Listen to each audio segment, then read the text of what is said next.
All right, if you guys can hear me, press 1, please. Make sure my Bluetooth connected to the car, which it did not.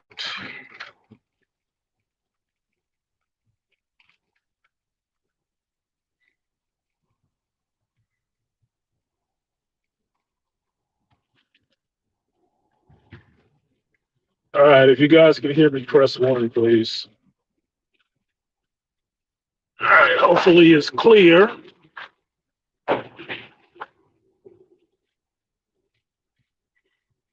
Show on the screen so you can see my haggard face. So I create a sunshade for my phone so it doesn't overheat. All right, what's up, everybody? So,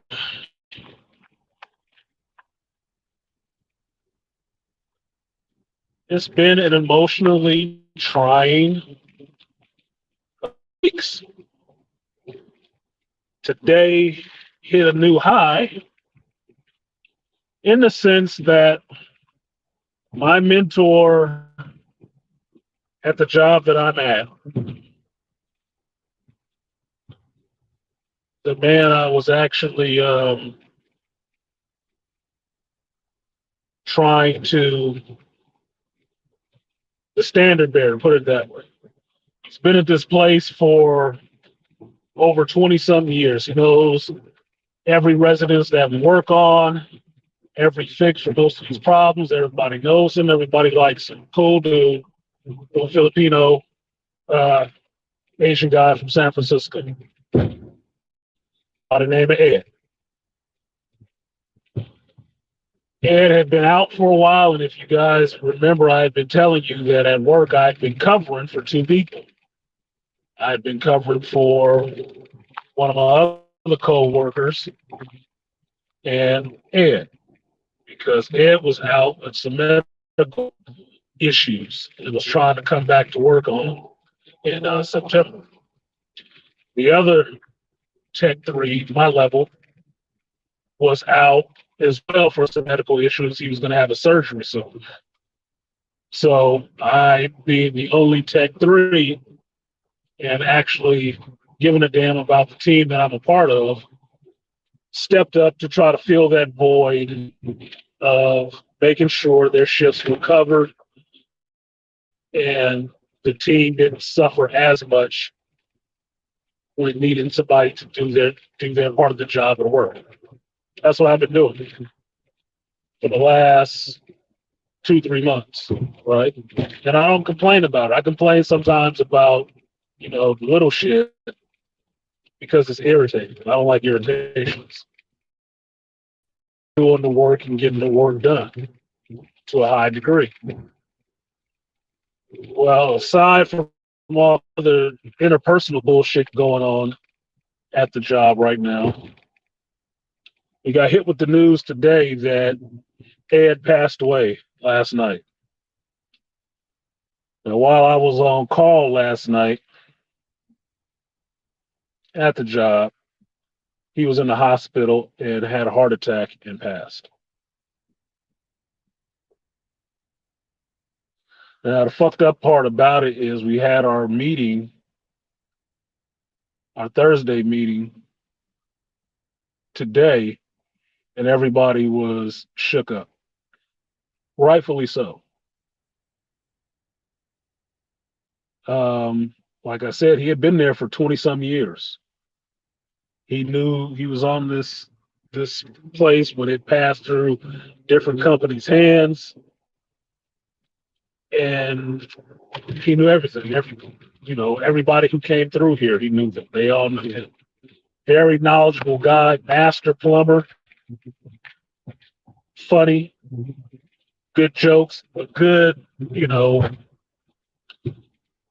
if you guys haven't worked in the trade, he's what you would call a salt of the earth person. He's that good, knowledgeable guy that you can talk to, joke with you, bullshit with you, or whatever. It never keeps it too serious. Never keeps it too serious. He doesn't take the bullshit at work too seriously because he's been there 20 some years. He already knows, nah, whatever. Fuck that shit. But he speaks his mind and, gets in his van and goes and does his shit. Right. So when I came there, he was my trainer. Not that I needed much training, but he was my trainer. This little short Filipino dude, probably about 5'2" or whatever. And he'd joke about that shit too. Now I think he was actually Chinese and not Filipino, but I don't know for sure. I wasn't involved in his personal life like that. But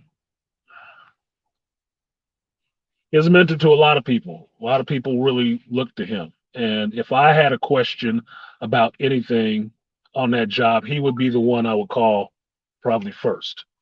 Why? Because he's the most knowledgeable person there, next to my other mentor that I like, which is Corey. And Corey is a big, he's a tall Irish dude, and he's cool as shit. Me and Corey get along real well, really well. And Corey is very knowledgeable. He has over knowledge, which he's the person that will go and explain everything to you, right? And knows why and all of that shit, right?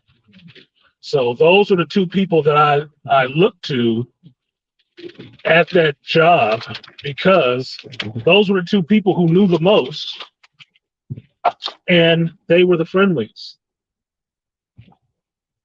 They were the tradesmen. Those were the people who had actually worked out in the field, actually having to do this stuff for a living, and then came here to do what they do and apply their craft here and just help. That's what they love doing, helping and teaching people how to do stuff, which I love to do. So we got along great, got along really good. So I decided when I first started working at this job, the length of time that Ed had been here, I figured I could do that. I could do this for 20 some years. It's mostly repetitive stuff, which can get boring to me, but it's different most days. And they can pay pretty well. Why the fuck not, right? But the other thing I realized is that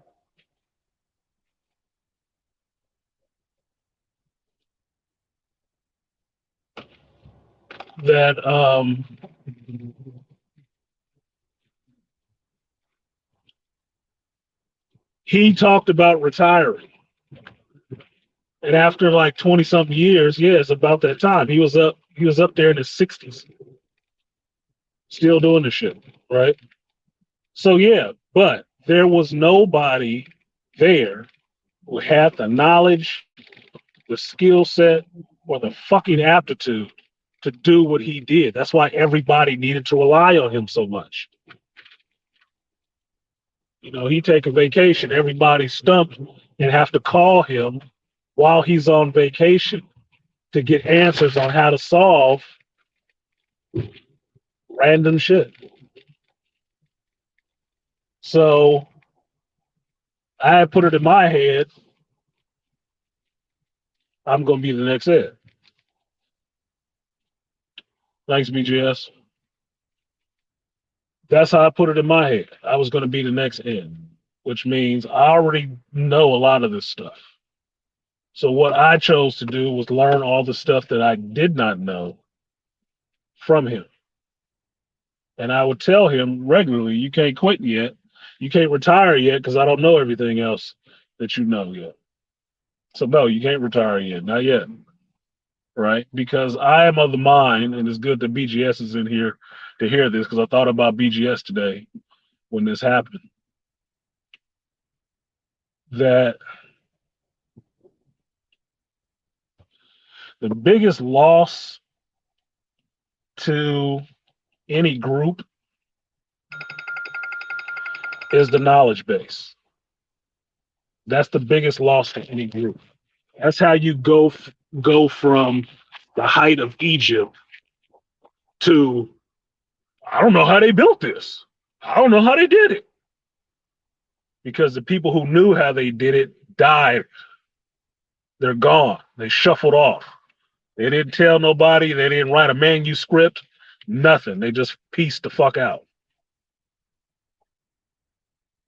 Knowledge is valuable.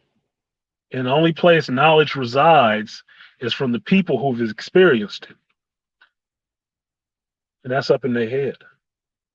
Outside of, you can burn every book, but the experience and the knowledge that these people gain from actually doing it, who remember the books, is valuable. And when they go, that's a loss to the world. That's how knowledge and information is lost forever.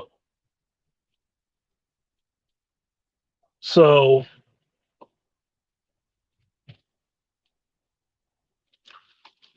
needless to say, it was a tough day. Not solely for the loss of that knowledge, but for the loss of this man. And he was a good dude. And I don't follow people very well. I do not. I am not a follower. I ask too many goddamn questions, and it doesn't sit right with me. I can fuck with you, but I'm not a follower. Because I retain my ability to question everything, everybody. There ain't nobody above it. Not to me. It's not how I roll. So for me to call somebody my mentor and recognize them as my mentor, I'm conceding to them they have superior knowledge than I do. And I value that and want to learn from them. Because I do not frown on knowledge. I don't frown at people who know a lot of shit. I don't. I want to sit there and soak it up. Because in my mind, it only makes me better by gleaning from them what I may not know. Makes me better. And the goal of self-actualization, that is the goal for me. If you want to call it Bruce Leroy getting the glow, motherfucker, I'm trying to get the glow. Okay? Maybe I got my hands up, but that ain't enough for me. Maybe the arms ain't enough. I need the glow.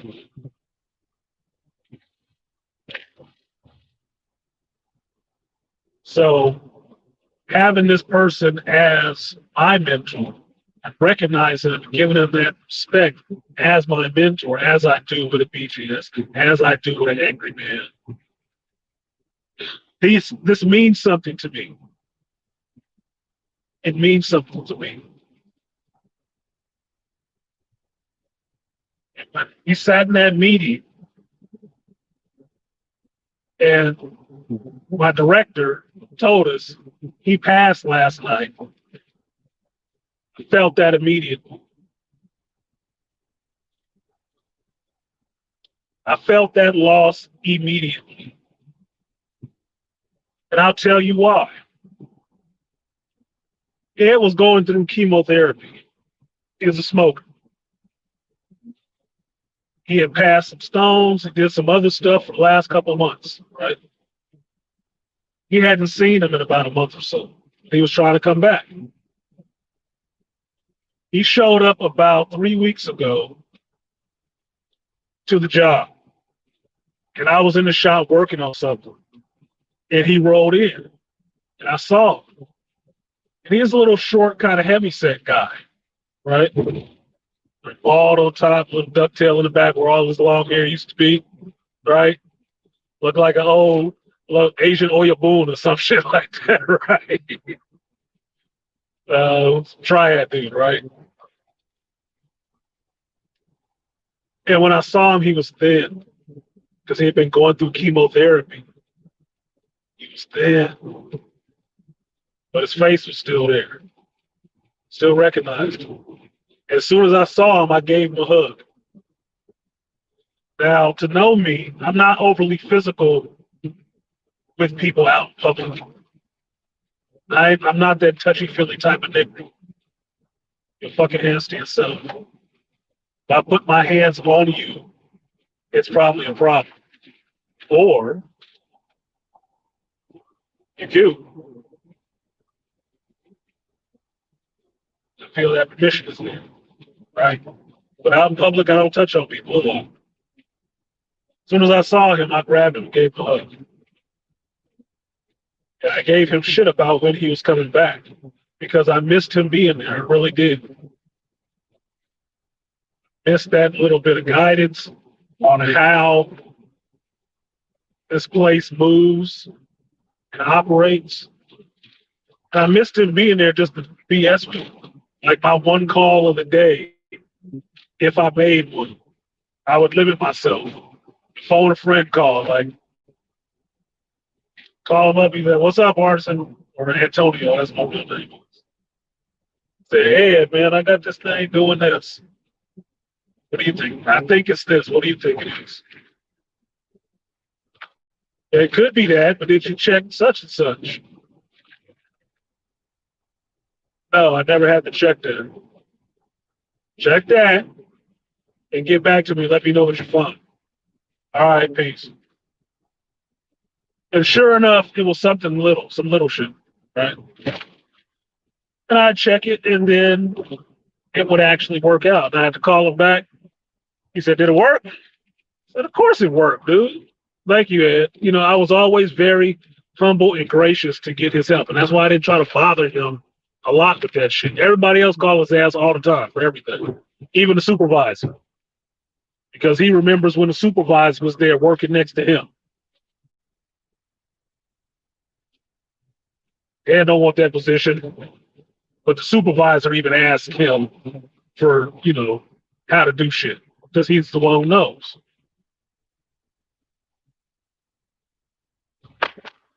So when I saw him, that's why I hugged him. I did miss him being there. It made the place a little bit more bearable for me because I knew there was somebody very competent there and more competent than myself there. That's what makes it bearable. That's why I can't follow everybody. I have to be able to believe that you actually know more than me and you know what the fuck you're doing. If you don't, I can't roll with you like that. Can't follow your lead. If I know more than you, how the fuck am I following? So I'm not a follower. I'm not a good follower. Not a sycophant, not a Kool-Aid drinker. I will support. Do my part, but can never call me a follower. That's not my role. Right. Be that as it may, I missed him. He said he was trying to come back in September. Good, I can't wait to have you back. And I didn't say anything to him about the weight loss because he's the one going through chemotherapy. He fucking knows, okay? He knows, just like I know. I didn't say anything about it because I remember my buddy Ron and my uncle, how they shriveled up from chemotherapy. Uncle from prostate cancer, trying to get that shit early. And my buddy Ron, hallowed be his name in the shop, cancer he had had since he was a kid. Now, the fucked up part about today, everybody felt it. Everybody felt it. Some people we didn't even know knew Ed or how long he known. A lot of these people have worked here their whole careers with that man. He was literally a part of their family. At least one person in there, he's the reason she's married to the man she's married to. Because he and the guy were friends. And her and him were friends. He actually introduced them. They've been married all this time. 30 goddamn years. She's known this man. And that's what it was. That's what was sitting on everybody. And it goes to show you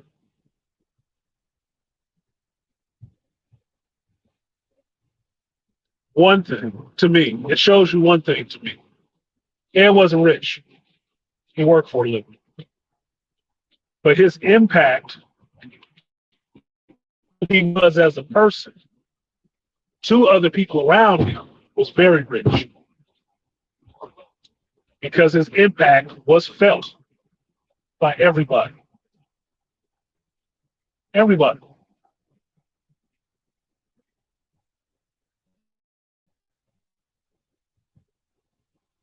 Now,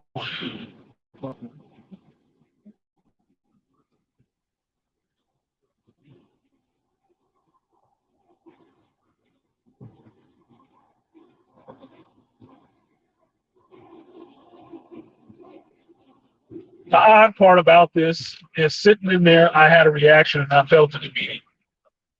I don't usually have reactions to people passing. I don't. Not like that. I mean, I've known this man for maybe 2 years. But being scorpionic as I am, signed off on him. He good in my book for life. Because that's how he showed me who he was. He was good with me. He was good money with me, no matter what. Been 2 years. Some people I've known for a long time passed, so I don't feel shit. Not a damn thing. But I felt it. I felt the weight of it in that room with everybody. I felt that. Now, I wasn't in there crying. I wasn't. But if you want to be funny in a morose way, you know, Karate Man can cry on the inside. I felt it inside. I didn't show it outside. And it was kind of what a lot of people in there were trying to do, just hold it in. My director is a female. She was crying. She barely got a chance to know him. She wanted to.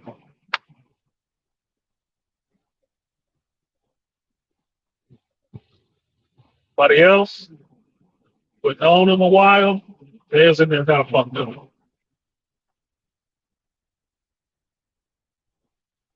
Now,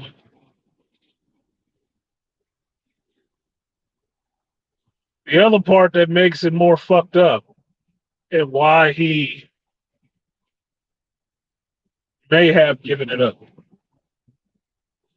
He's in the hospital for a week. He went in on Monday. They had him on a ventilator. He didn't want to be on a ventilator.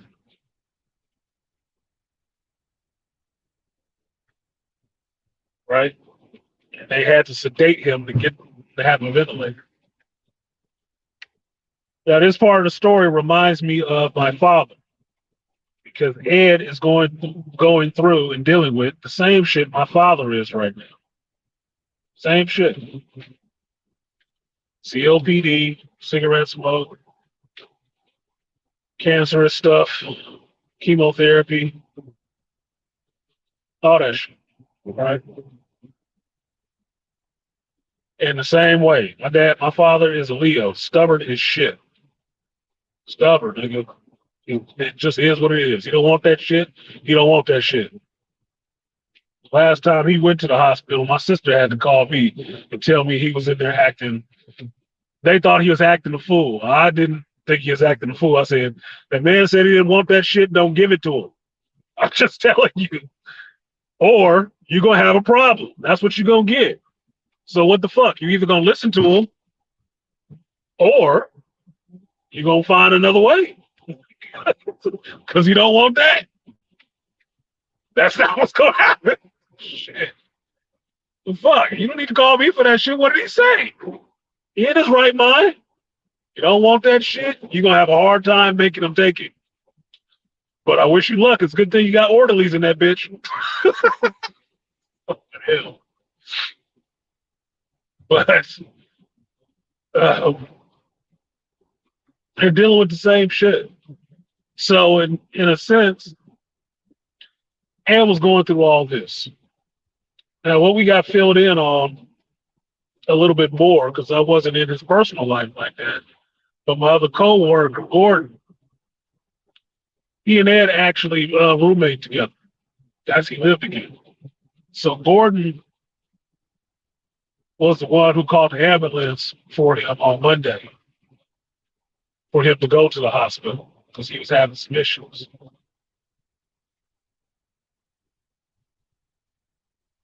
And Gordon was filling us in that Ed had just lost almost everybody.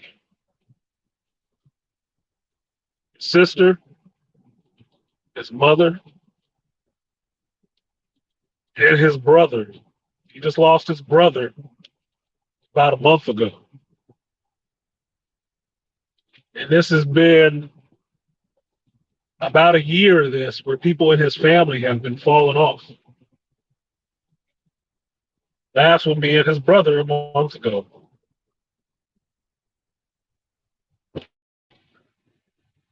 Now, the fucked up part about that shit is that one of the other co-workers,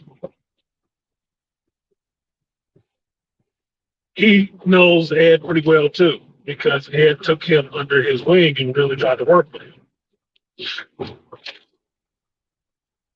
And what he said was he probably just gave it up. Probably wanted to be with his family again, because all the rest of them were gone. His other brother, he had two, lost both of them recently, was gone too. But the fucked up part about this is that, okay, maybe he wanted to be with his family. Okay, it happens, right? But then Gordon tells us that Ed's daughter is in the hospital right now, going through some kidney issues, kidney failure type issues. Same kind of shit Ed was dealing with right now. So, and I'm sitting there just processing all this shit, saying, you mean to fucking tell me this woman is in the hospital right now fighting for her life, and she's gonna find out her father just lost the fight with his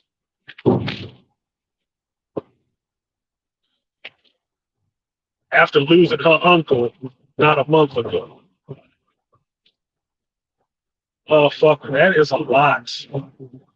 That is a lot. That's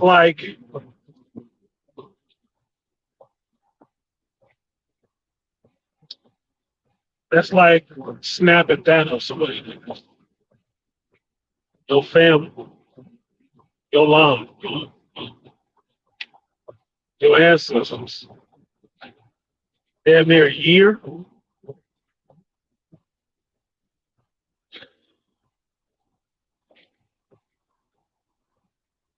That's some heavy shit. That is absolutely some heavy shit.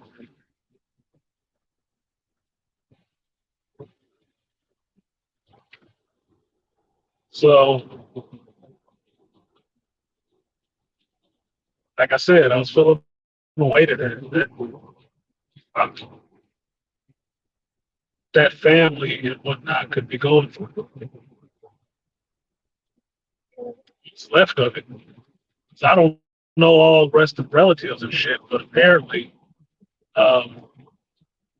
Ed's son was coming down, I think from Oregon, to try to deal with this shit.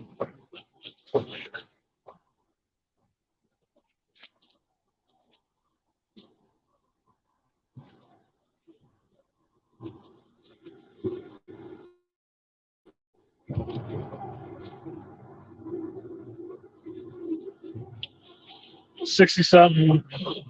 I don't want to say he was 66. I think he was 65 years old.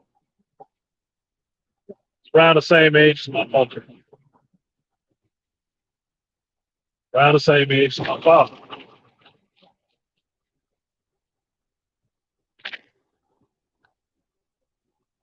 Same age.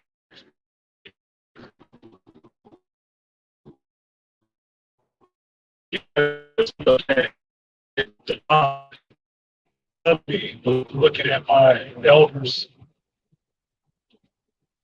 as I approach 50, it's like, it's not looking appetizing up there.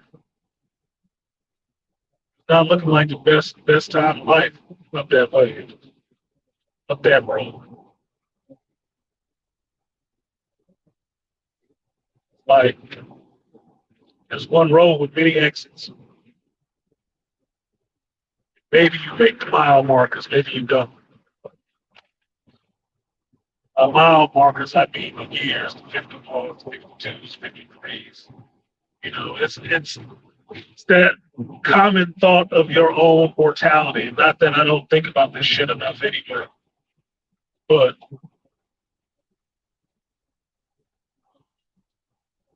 really makes you think what's important, where does your legacy lie, and how you will be remembered. So everybody was in kind of a holding pattern today.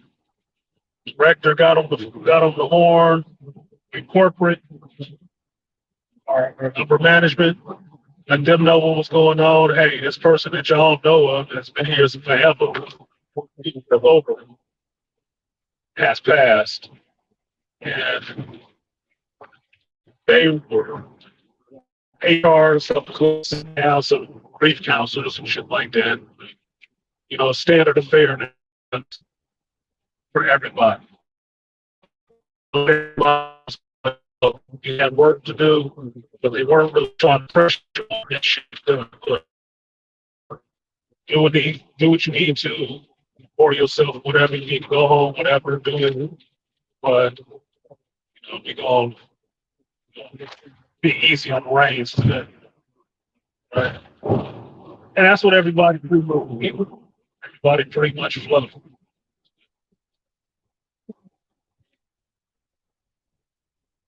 And props to my director for actually jumping in there and really trying to get people somebody to talk to, because I'm still an amateur counselor. I am not professional because I don't have a doctorate. I am not professional, which is why I don't do the shit, because ain't nobody paying me for that shit. And it's a burden to take on. Trying to work with people through grief like that.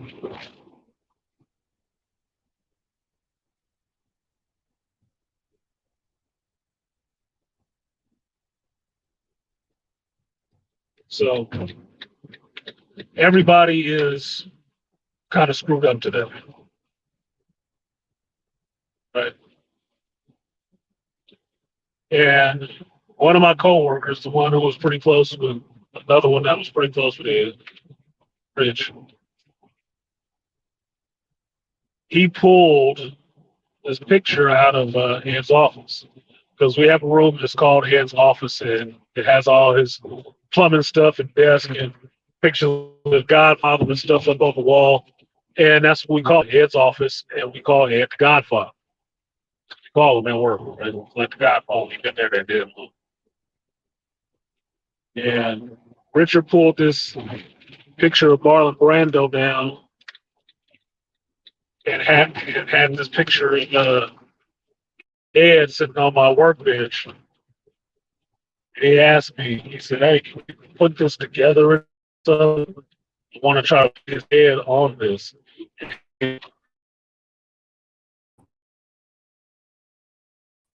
Yeah, I could do it. I'll try to get to it today. Right? Committal but non-committal. I told him I'd finish something out today. By about 2 something, there's nothing that's really happening.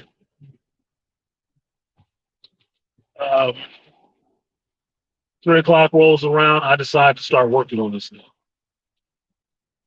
And I'm doing my, you know, standard cropping and cutting two separate pictures together into one image and making it try to look right or whatever. And it's painful. It's a painful process. If you've ever had to, like, somebody you care about has just passed, and then somebody wants you to put together a fucking scrapbook of their pictures or some shit like that, it is a painful fucking process. It's kind of painful because you don't really want to see them like that, right? You still trying to wrap your head around the fact that they have passed and they are now gone. You will not be seeing them again. Now you have to look at this happy picture of them and put some care into what you're doing. I sat there in that break room for about 45 minutes to an hour working on this picture, trying to get it right, cropping his head off of another picture, trying to make it match up with the picture of Marlon Brando, trying to get the colors right and all the rest of this shit. I finally got it close to right. And then I saved it. And when I saved it, something happened. When I saved it, some things got shifted. So now I have to start the goddamn thing over. But because it was close to the end of the day, and I had told Richard I would finish it by the end of the day, transferred it over to a work phone and put it in the group chat for my facility. And put the note on there, okay, it's not perfect, but the next one will be better. Put this picture in there and this Ed as the Godfather, right? Pretty close. It just looks a little fucked up because some highlights on his head didn't match. When I changed the color from black and white to sepatone and make it look antique, that white showed up and it gave the outline of his head didn't blend, right? Now, it bothered me to do this. I didn't even want to do this shit. I didn't. But they asked me to do it because they've seen I have skills in doing this kind of shit. So I did it.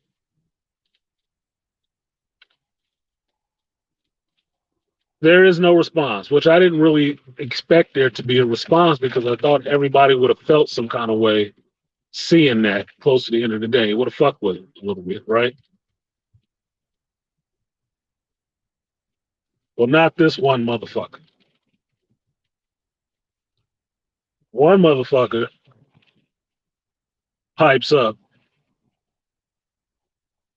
and says that he wants to know Ed's last name so he can go get him a plaque or something like that made up so we can get something more professionally done.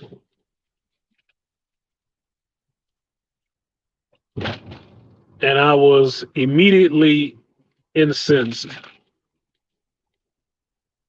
Immediately.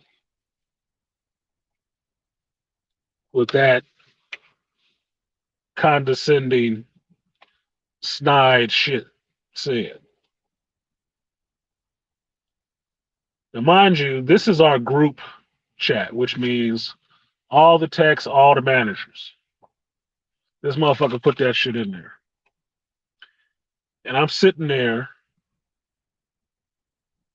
First thing on my mind is, where the fuck is this dude? That's the first thing on my mind. Where the fuck is he? Because I ain't seen his ass all day. And I know he ain't got more work than me. Right? That's the first thing I'm thinking of.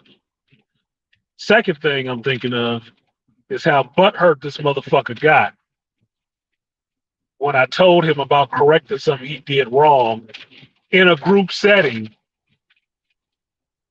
which was a teaching moment.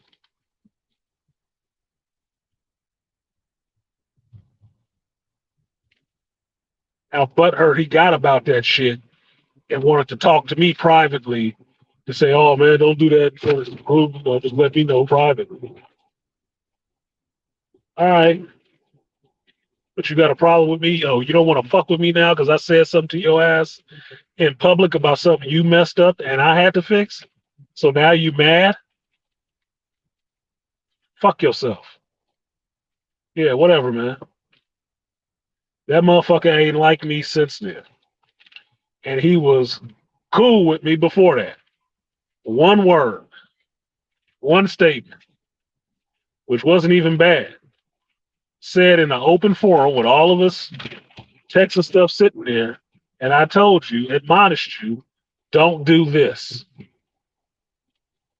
You butt hurt for months over that shit. So this is the motherfucker that pipe up to say something about needing something professionally done. Now the second thought was, well, if you knew this, motherfucker, why the fuck didn't you go do it?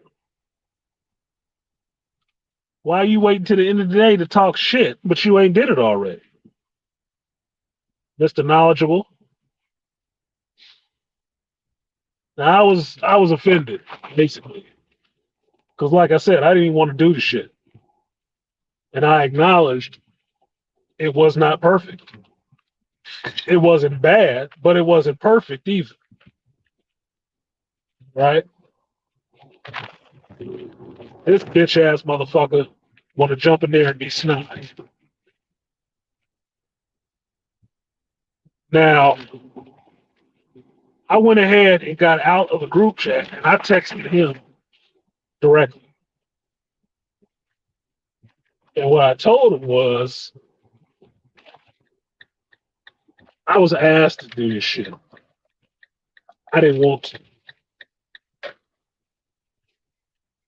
Motherfucker's response to me was about how, yeah, well, you know, you can go to such and such and get this done in this year, um, if you want. And I was even a bit more taken back because the motherfucker is really just trying to come for me on some shit on this day. And I'm like, I really thought for a minute about what I was going to say because what I really wanted to say was go fuck yourself. But I'm still at work and this is on a work phone. And I don't know where the fuck this motherfucker is to go find him personally and tell him to his face to go fuck himself. So I respond to him with, yeah, let Richard know. Because he was the one who wanted it. Now, this smug, condescending ass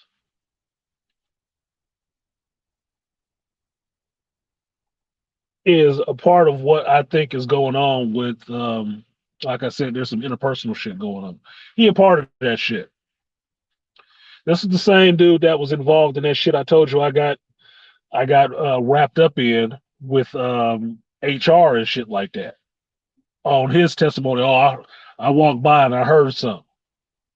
Fuck did you hear? Because you wasn't even here.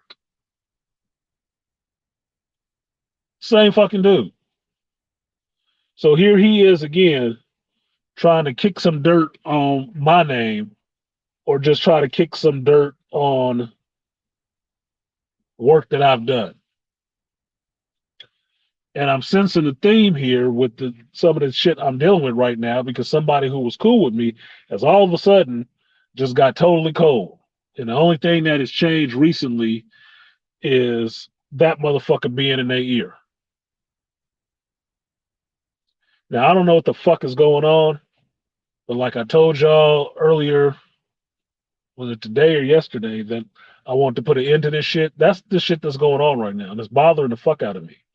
Now, everybody can say is little shit. Look, little shit turns into big shit if you don't stomp it out. A spark by itself is nothing.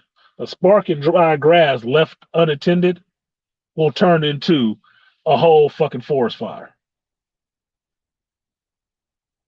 Okay? You have to stomp out little shit immediately, or it will grow into something bigger.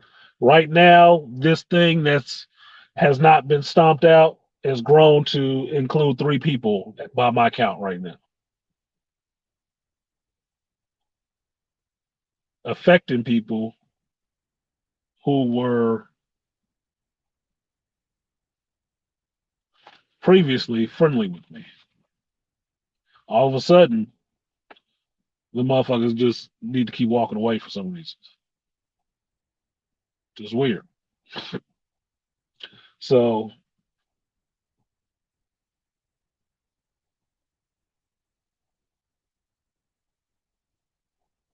tomorrow and next week is going to be some interesting shit because we got HR coming down to the building again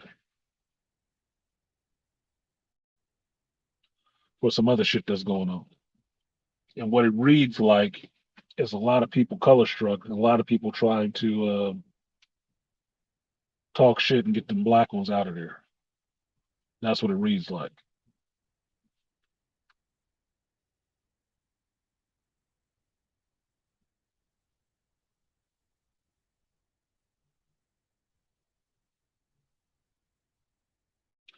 So this kind of irritated me a bit, but it's close to the end of the day. And that was not the time for that shit. Now, my thinking is if you know better or you can do it better,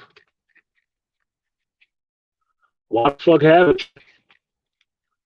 And this is what gets into the Lilliputian part of this whole conversation is that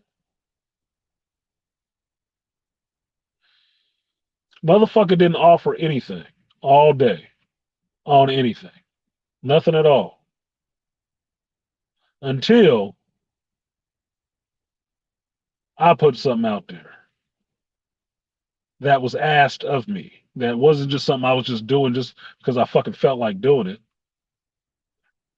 It was asked of me, I put it out there. But as soon as I put something out there, he is the first person to shit on it. And I can do it better. I can get something done better. And my question was, why the fuck didn't you do it first? I mean, it's really irritating. But this is the juvenile level of shit we dealing with, to where it's only a one-upmanship kind of thing. It's not to take initiative and actually do anything. It's just to shit on what's done by somebody else and try to come behind and I did it better.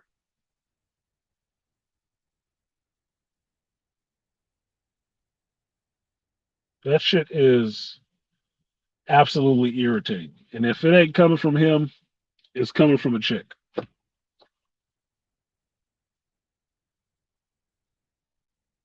Which makes it worse.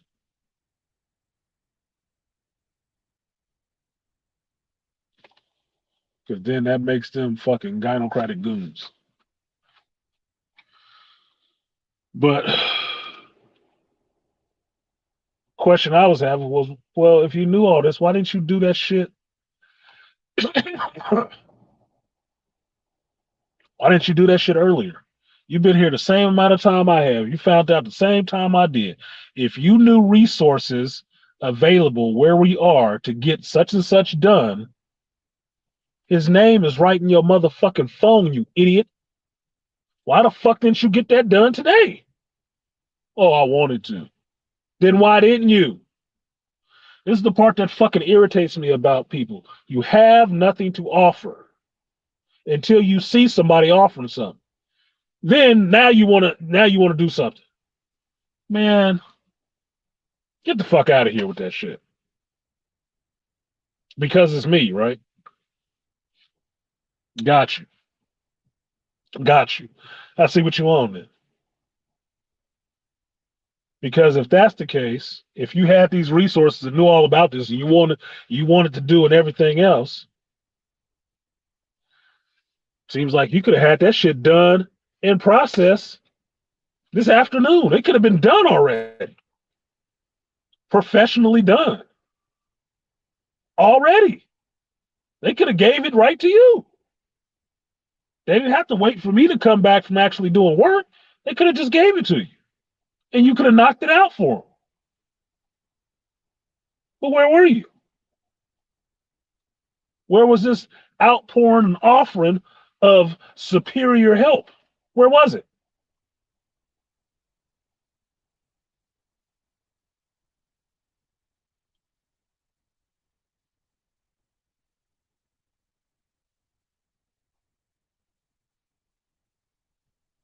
These are the days, or these are the instances, I should say, not the days.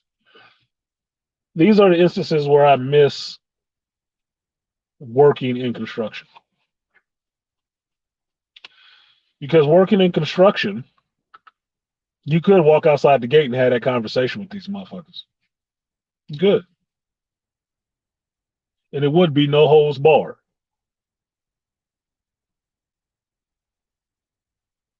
Why? Because you all men.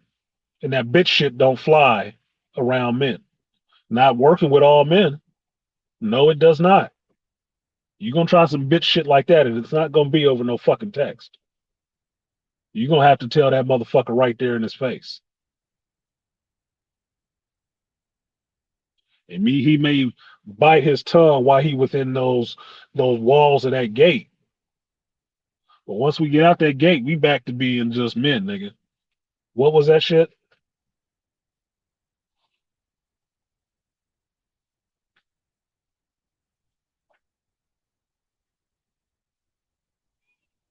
So that shit rubbed me the wrong way. And I said something about it to my director because she was explaining what she went through today and people coming for her head on anything they can try to snag this motherfucker on. Which just sounds like I'm gonna make you heal, bitch. Which is all it sounds like. From what I'm hearing is going on, that's all it sounds like. I'm gonna make you heal, bitch. And that's kind of the bullshit that I'm getting in the background, that it's always something about trying to attack my work. Like, wait a goddamn minute. I'm the only tradesman on this fucking staff right now. And you trying to tell me some salesman knows more about doing this shit than I do, who ain't never did none of this shit before. And he fixing something I did. No, let me see it.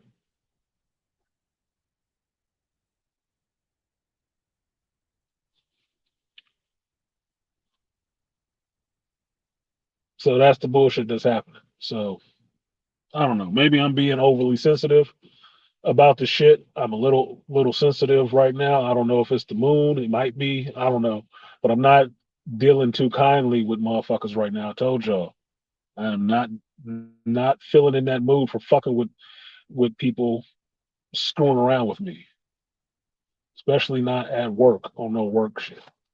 Because what is happening is that shit is crossing over into somebody's personal issue.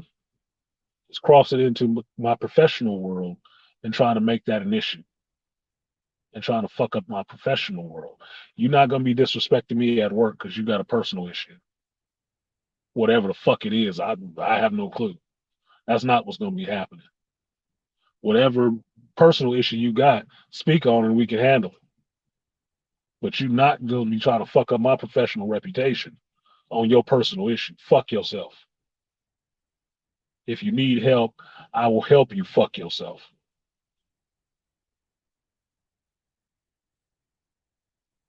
So,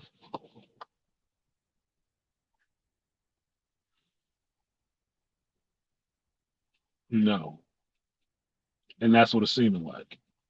And for what my director is feeling, that's the same shit she was getting. So I told her about that shit. I told her that, everybody got shots to throw at you because ain't nobody out there licking no shots at anything.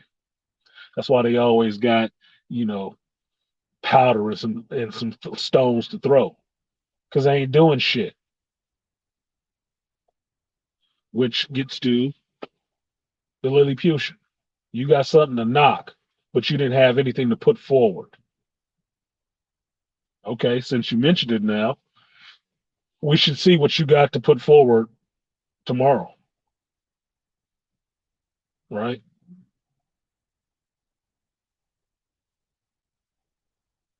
It's payday. You should have something to show for your critique. Because you're right. It could be professionally done. So get it professionally fucking done by a professional that you know. Shouldn't be too hard, right? Bet money nothing show up tomorrow all day. Nothing.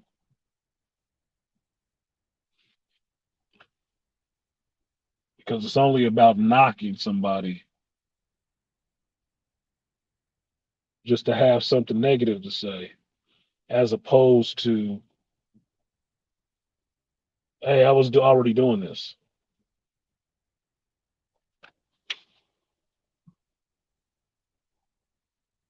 So I went back and I deleted the picture, at least from the group chat. I deleted the shit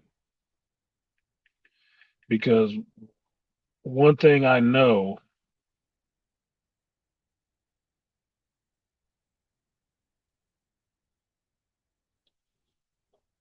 I don't appreciate motherfuckers, ungrateful motherfuckers. I really don't. I don't appreciate that shit at all. So,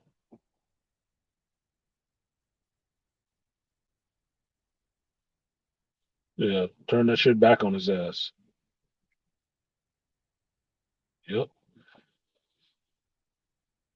If you got the hookup, get it done.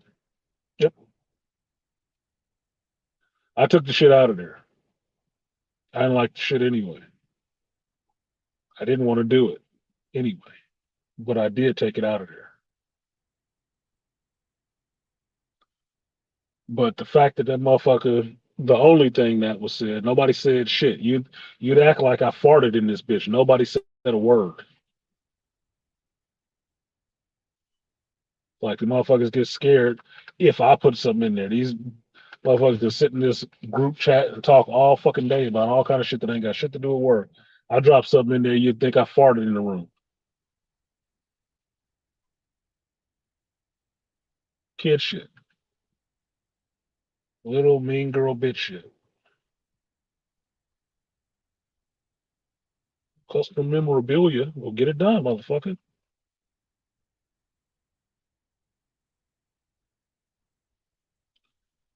So,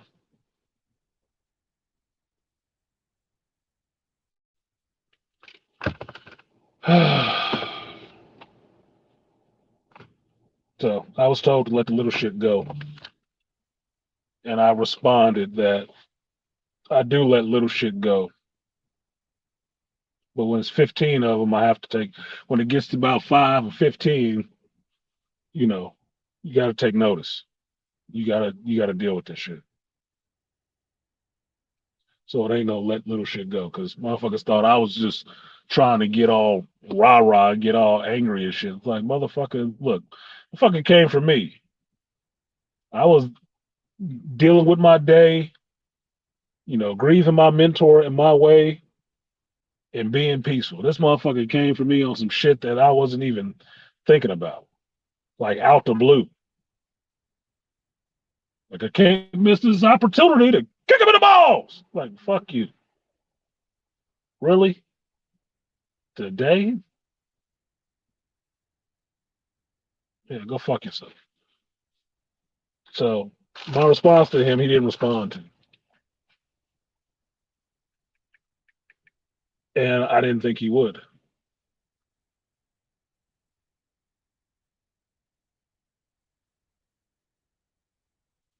so they could help you out.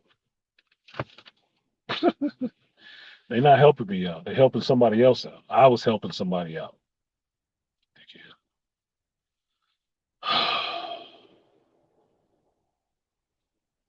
That's what makes black folks so tired and so willing to snap off at people. They're tired of dealing with this petty bullshit every day, all day.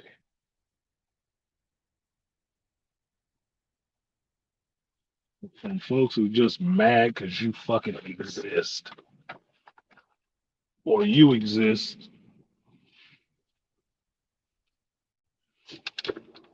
You stand in such contrast to them because you're better than them. And that shit eats them the fuck up. Like that ain't got anything to do with me.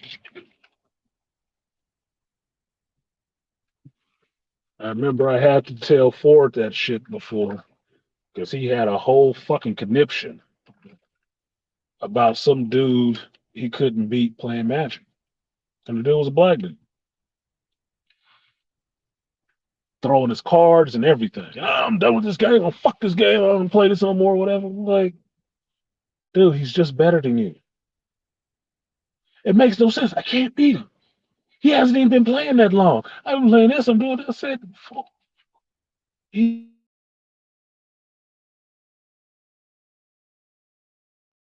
and he can be beat because everybody can. You, I've done it. You just have to figure out how to do it for you. He didn't want to hear that shit.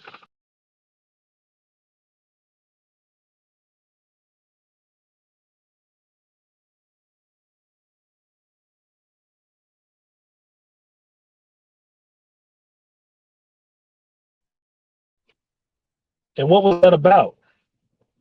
It wasn't about the fact that he couldn't beat that guy because he got beaten by other guys he couldn't beat. He didn't have a problem with them. He had a problem with that dude because that dude was black. And I told him that shit because I'd known him long enough to tell him that shit. You're going to have to deal with that shit. Because just because he got a little different tint don't mean he's supposed to be behind you, nigga. He's not. So that's what you need to understand. He's not. Don't matter how long you've been playing the game. Smarter than you. But that was the part he was having the biggest issue with. It wasn't the fact that it was the loss. It was the fact that he couldn't beat him. He couldn't. And he wasn't going to let him win either. And because he couldn't surpass him, it fucked with his paradigm on what he believed the world was. He was superior. He's been playing longer. He should be able to beat this dude. Can't beat him. Don't matter how long that motherfucker been playing. Now that's something that I would think in the black community we get that shit very quickly because we understand there's some people you just can't fuck with. There are. You can try, but there's some people that's always going to, give you that ass whooping. There just is. Now, sure, there's somebody who can beat them. You could probably beat them if you worked at it. But it might not be the first attempt. It might not be, it's not going to be the first attempt. It might not be the fifth. You're going to have to keep going at that ass. That'd be like me trying to fight Charles. I'd give a valiant attempt, but I don't think it would go down that way. I had to work at it. Catch that nigga while he, half drunk. Got a gimped leg or something like that. Have my way with him. Standing up straight up might be a problem.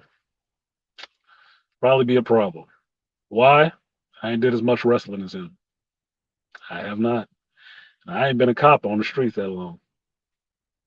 No. So, A little season for that.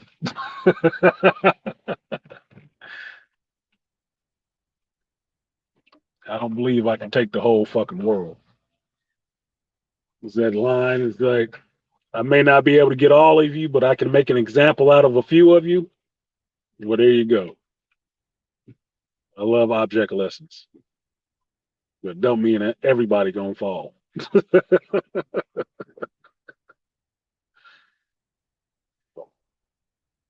Anyway,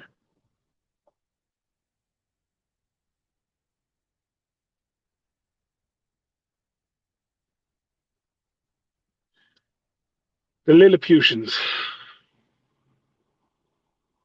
I use that reference from Gulliver's Travels when I think of people doing minor things intentionally done to try to constrain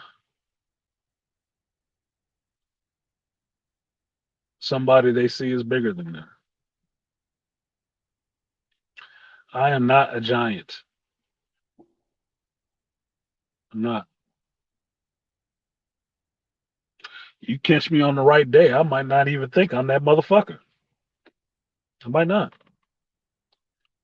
You catch me on the other day, I might think I'm all of that motherfucker. I'm human. Just what it is. But one of the things, one of my other mentors, Rose, who I need to check on, because Ed reminded me a lot of Rose. I think that's probably why I gravitated to him so quick. But one of the things she told me that I have to remember is that what I see as nothing, as being nothing for me, it's nothing for me. It might be huge to somebody else. It might be a huge thing to somebody else because they see that and they don't even conceive how it could even be done. Like I told you guys about the little passive aggressive bullshit that motherfuckers do to the stuff I created in the shop. They try to fuck it up. They try to. And they don't do it while I'm there. They try to do it while I'm not there. So that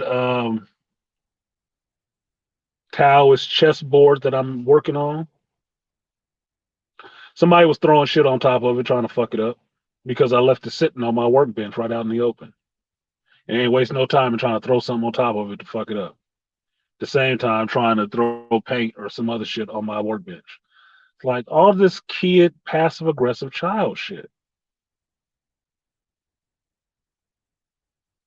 That's Lilliputian shit. That's people who feel small next to you trying to do little shit to take you down. Now, I understand at some point you have to recognize that you are a giant and just walk over little shit.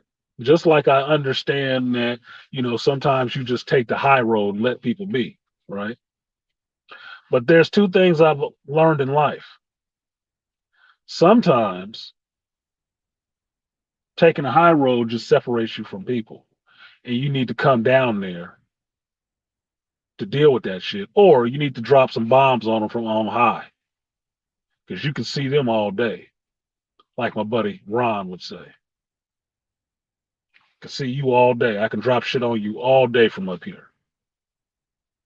Or, like a giant, you have to turn around and remind them people, I'm a fucking giant. And start stomping their asses out like a forest fire. And ask them, who are you fucking with?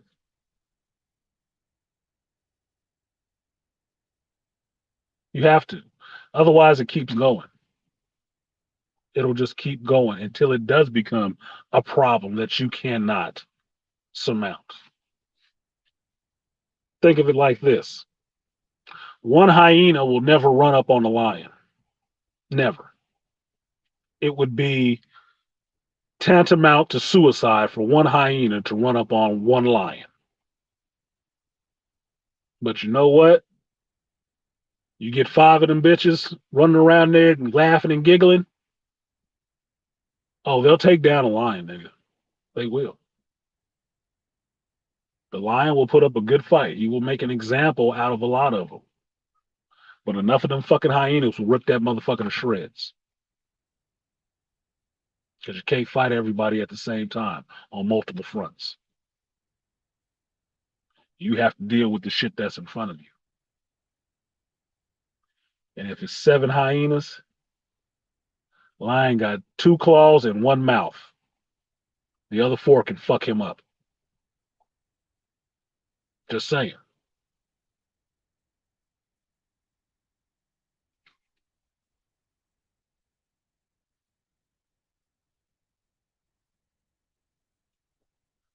That's why sometimes you have to deal with that little shit. Sometimes you have to break those constraints and remind them Lilliputians that you are a fucking giant. Not some shit to be constrained. That you have to actually own your strength and own that image in their mind, like Batman. Like they're afraid of these things. I will become that image in their mind. Fuck it. Let it work for them. Let them fear that shit.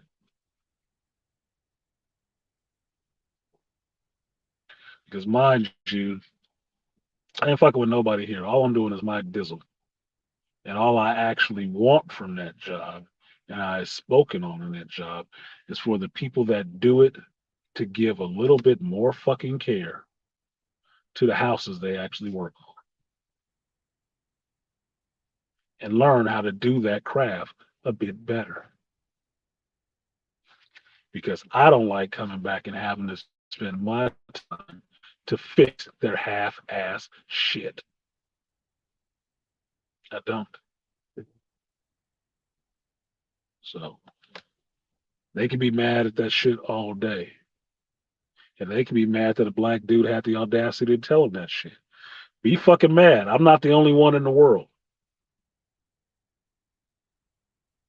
You better stay in that goddamn bubble then.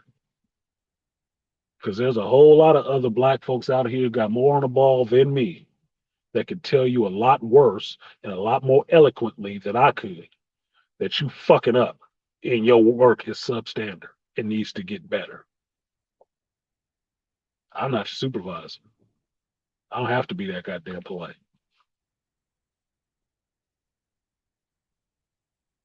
I don't. And that's the benefit. Yeah, studio, it's elementary school shit. It is.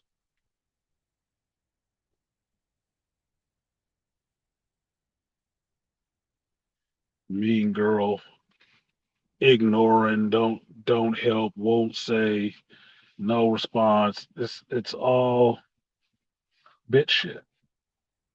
I'm sorry. That's I'm not sorry. That's just what I see it as. It's just bitch shit. It's what I equivocate is what I equate in my mind when I think of what is done. It comes back in the category of being shit that bitches do to other bitches. Bitch shit. It's just bitch shit.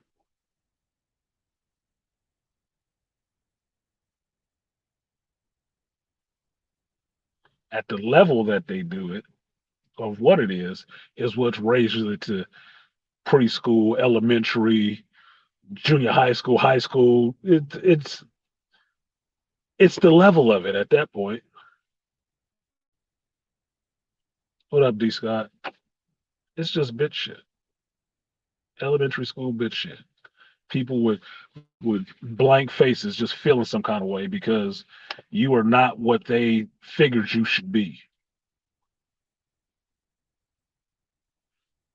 And because you're not what they figured you should be, they got a problem with that shit.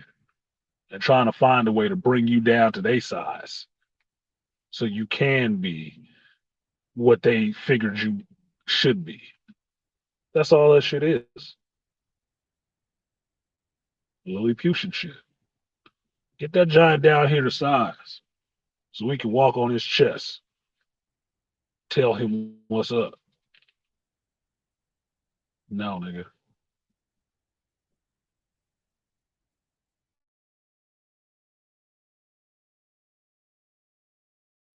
Nah, I bet money. If I told the motherfucker they was acting like Lilliputians, maybe three of them out of the 10 would know what the fuck I was talking about to begin with. Could read the fucking word if I wrote it on a board for them.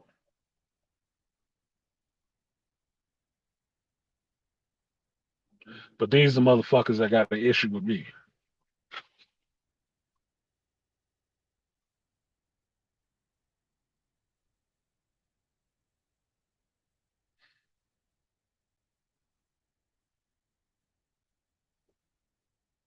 So that's it. I got some other emotional shit to deal with right now.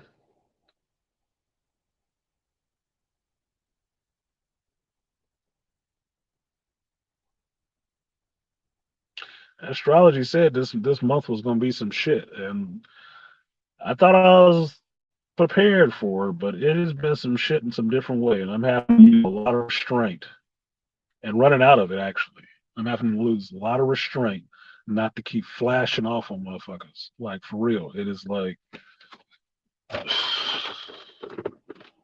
I got a hair trigger, and y'all don't know I'm getting muscle spasms. Just don't fucking know.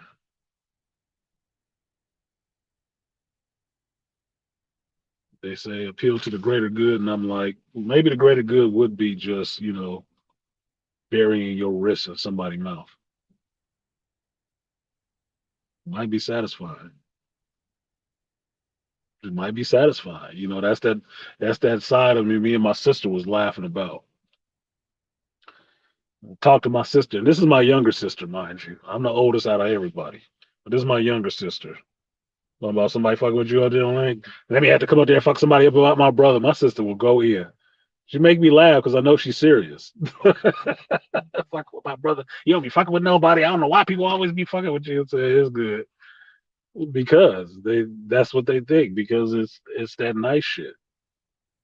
Because I'm usually try to be a good person. You know, try to be a good person. I ain't no fucking saint. I ain't 100% sinner either. I'm a hell spawn, nigga, with angel wings. That's what it is.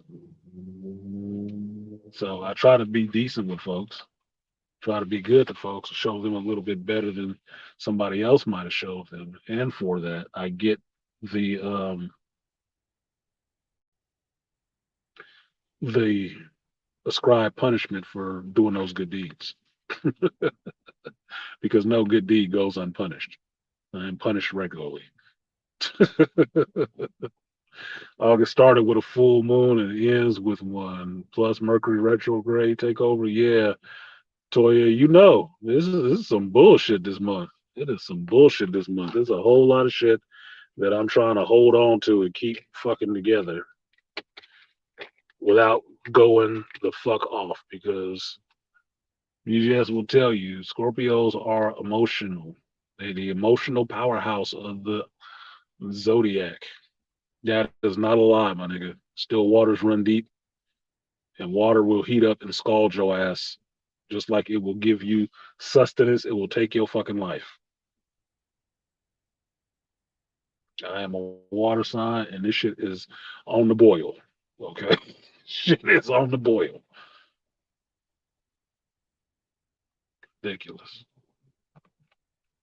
But anyway, let me get out of here. Stop waxing philosophical. I didn't read your guys' comments because I was in the flow of this, but y'all wasn't commenting too much anyway, so I guess there wasn't much to speak to. Shout out to Malika. I think he came and went. Shout out to King Parrish. Shout out to Studio. Shout out to Beastly Nerd.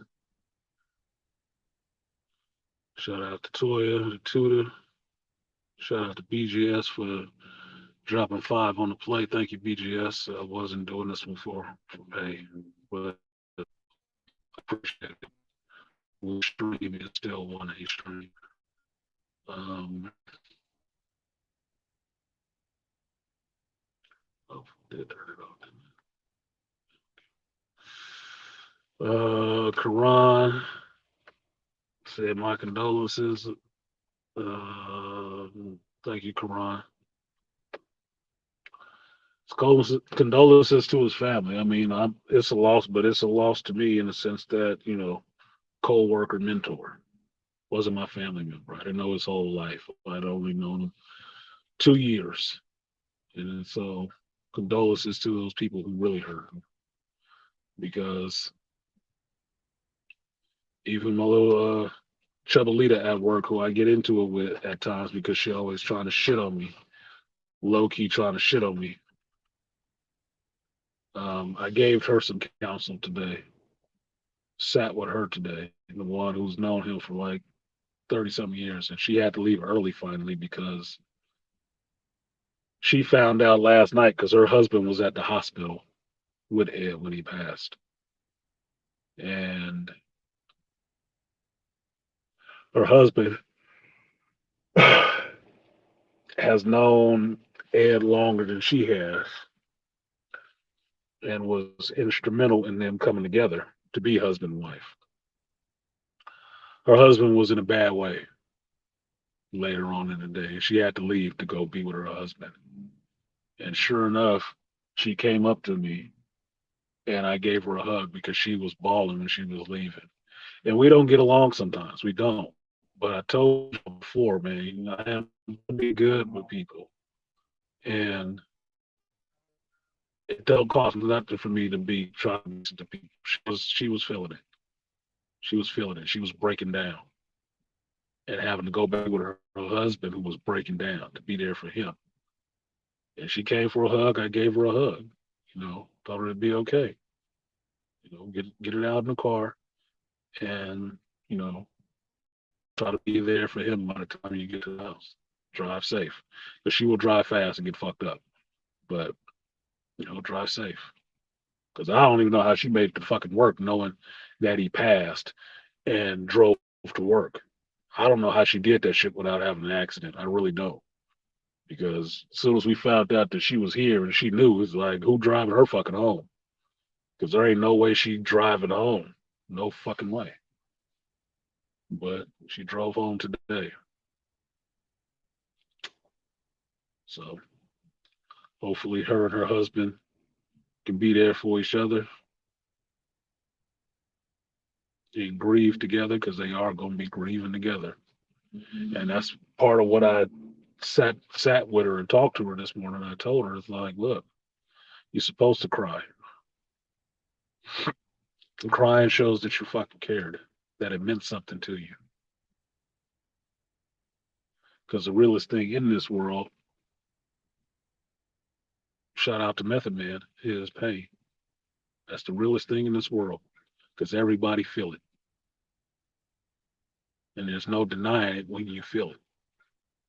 So if you cared about somebody and you recognize that they are gone and you feel that loss as pain, let that shit out. It's fine. It's earned because you know you're having a loss. Yeah, you might have to pull it together at some point, but look, that's your husband. That was your friend. Let that shit out. You gotta hold that shit in for who?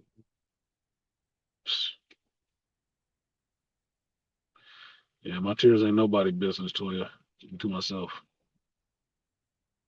Toya said, much love, Carter said, you're funny as fuck, Toya.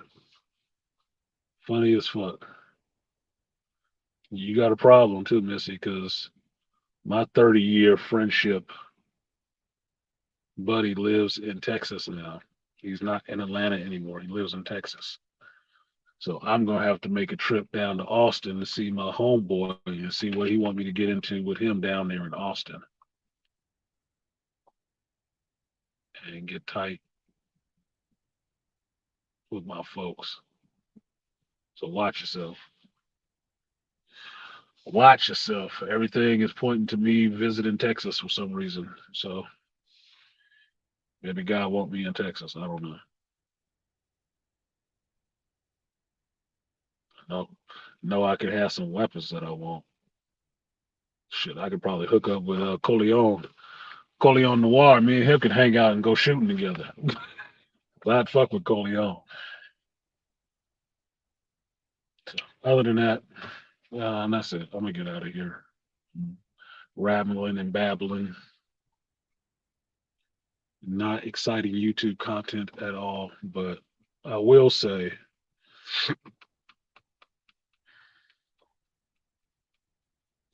let the people you know that matter to you in life, let them know that shit. Basically said I'd be welcome. Man, we opened up the danger room, man. We could do comics. We could do some martial arts. Go fuck around with some shit. It'd be fun. It'd be fun. I mean, I settled on the fact last weekend when I was going through my little bout with depression that I'm not a fun person. I'm not fun. I'm not fun at all. I do things that I find fun, but I am not a fun person. That's not me. So what I find fun, other people find boring. So there is that. You know what your job is going to be. My job is not to tap dance and entertain everybody. It is not. It's not what I do. Not how I'm wired up. But definitely let those people know that they mean something to you. One thing I do not regret is when my buddy Ron passed, he did not know how I felt about him as a friend, as somebody I valued in my life. And I did know how he felt about me and my family as friends. And that's why I give him that respect, but I don't cry about it. It don't tear me all up inside like, oh, there was something unsaid or nothing like that. He knew his friendship meant a lot to me and was transformational in my life. And I knew my friendship to him was valued by him because he said so. He was smart enough to understand that it's important to say shit like that to people so they know it. It's never a question. It should never be a question. It should never be a question that doesn't have an answer.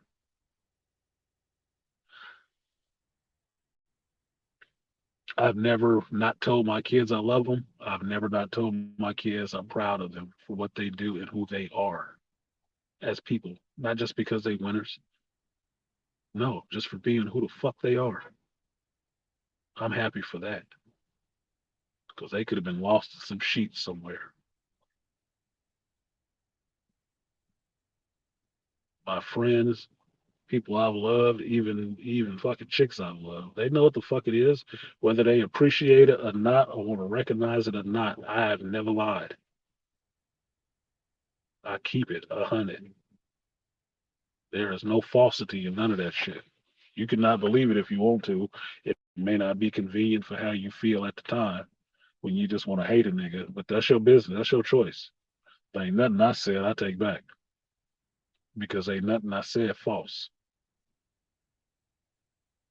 So there's no need for me to regret shit. I told you, whether you want to believe it or not is on you. Whether you want to listen to it or not is on you. But I've already said it. It's been known. So you'll never have to wonder what the fuck I thought, what the hell I felt. You'll know because I'll say it. I don't have no shame in doing that shit. It's not a weakness. It's just planning for the inevitability when motherfuckers ain't here. You ever have to wonder, could not be here tomorrow. Could not be. So in case I'm not, this is what you need to know. And I'll see you the next time. Or until next I see you. So y'all do that shit, especially with your older folks in your life, because I really do. It's not gonna be the last time I deal with this shit. It is not. And I'm gonna glean what I can from this time around and save it in my memory bank for the next time I may have to deal with this shit.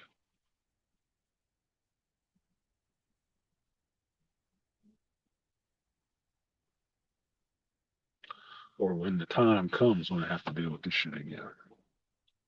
So thank y'all for showing up and listening to this. I don't know.